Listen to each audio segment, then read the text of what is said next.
Who we got with us this morning? Oh, my name is Donisha.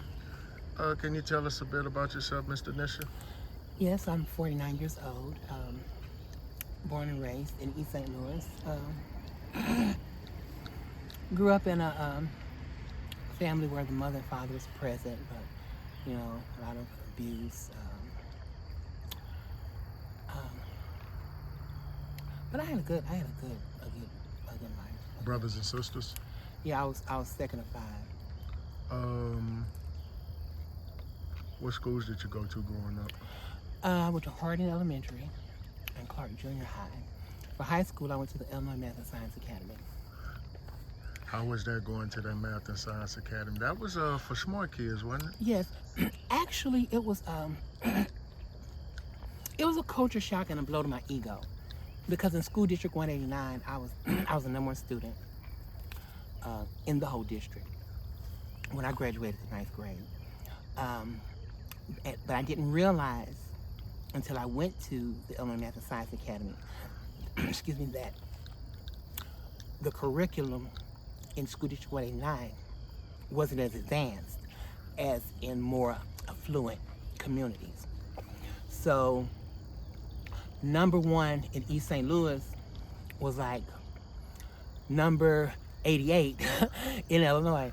And that was a blow to my ego, because growing up different, a lot of my identity was placed in my intelligence and my success and like my singing ability, like things that I knew nobody could take away from me. So, but I appreciate the experience, because it gave me the chance to see that people are people, Whereas in East St. Louis, it was predominantly black, schools. There were only 6 blacks in my class in Illinois Math Science Academy. So I got exposed to different cultures, different races, different backgrounds, and it helped. It helped. So then from there, I went to Morehouse College in Atlanta. How was Morehouse? Describe that experience. Morehouse. And what year is this? In 1992, I went to Morehouse. In the second semester of my freshman year, I was awarded a NASA full scholarship, and it allowed me to do interns in the summer at one of the NASA centers. I was assigned the NASA station in Bay St. Louis, Mississippi. Morehouse was, because I always identified as a woman and was attracted to heterosexual men, it was like a kid in a candy store, and being away from home, I had freedom to express myself without Judgment. yeah, right, without judgment from family. And unfortunately, I think I opened Pandora's box, because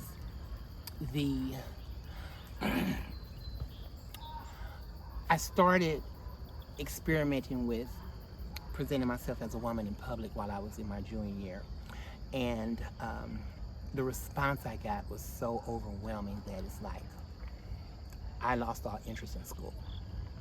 So I foolishly forfeited the scholarship and dropped out. And that's probably my biggest regret. If I could do anything over again, it would be to actually, finish school. But I'm actually enrolled at Southern New Hampshire University now, so I'm go to college online. What are you currently studying? Psychology with an emphasis in addiction. As a struggling addict, I know I have the potential and to help people. And one of my goals is to open up a treatment center, like LGBT Who introduced you to your addiction? Um, what year did this start? I took my first hit of crack June 2nd, 2001. Um, One of my biggest character defects is I've always been a vindictive person. Like, if you hurt me, I want to hurt you, but I want to hurt you worse, you know. So I had a boyfriend who was cheating on me, and I decided I was going to retaliate by cheating on him with his father. I wanted to be somebody he knows. His father did crack, so I never did any other kind of, no, never smoked cigarettes, never drank weed, nothing. So I didn't even know I was getting high. I called myself pretending. So 23 years later, I was getting high. It has been the single most devastating decision of my life. You know, it has robbed me of things. It has delayed things.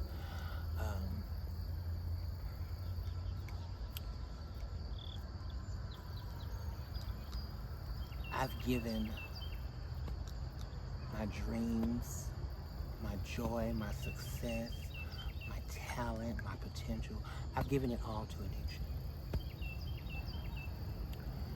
And being 49, I'm afraid I may never get it back. What's your relationship like with your family now? My family,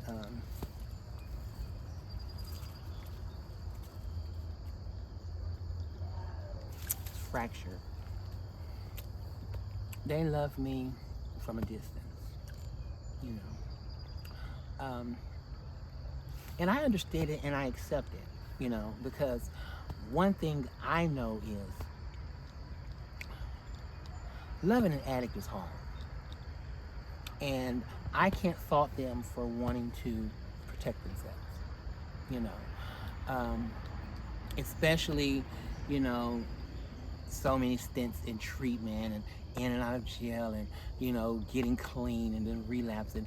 It's like nobody wants to get their hopes up anymore.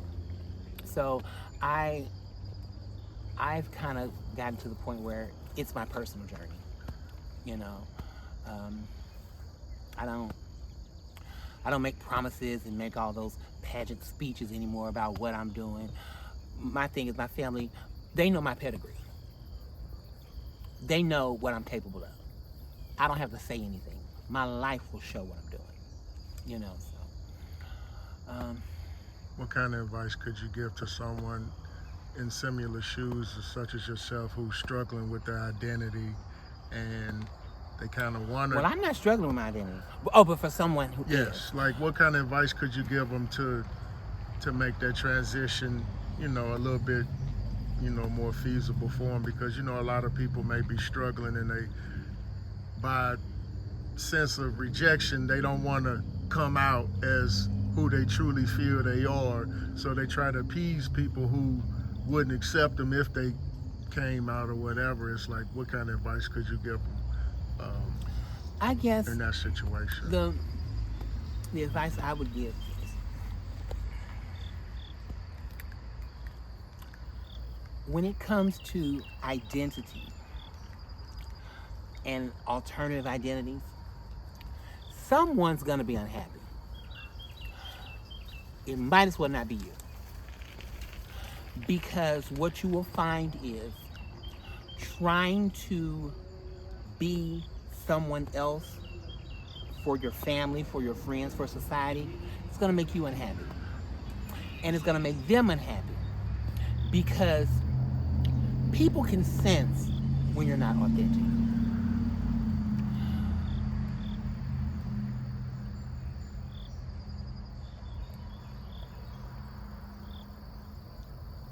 You have to find the courage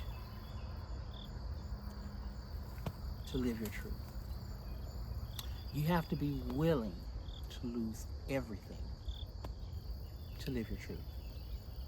And what you will find is, once you live your truth, you'll start living a life that you enjoy. Because nobody can live your life for you. Do you have any ways to be contacted? Do you have social media? Do you have Cash App if people want to reach out and share resources with you? No. Okay. This wasn't for myself, you know. It's just to help somebody else. So. If you could flip back the pages in your book of life, knowing what you know today, if you can go back to the beginning, what would you do differently, if anything? Two things. Finish college and never take that first hit of crack on June 2nd, 2001. And in closing, Ms. Donisha, we appreciate you taking time out with us. If there's anything that you want to say that you haven't said to get off your chest, or anybody looking for you, worried about you, anything you want to say in closing, you could say it right now.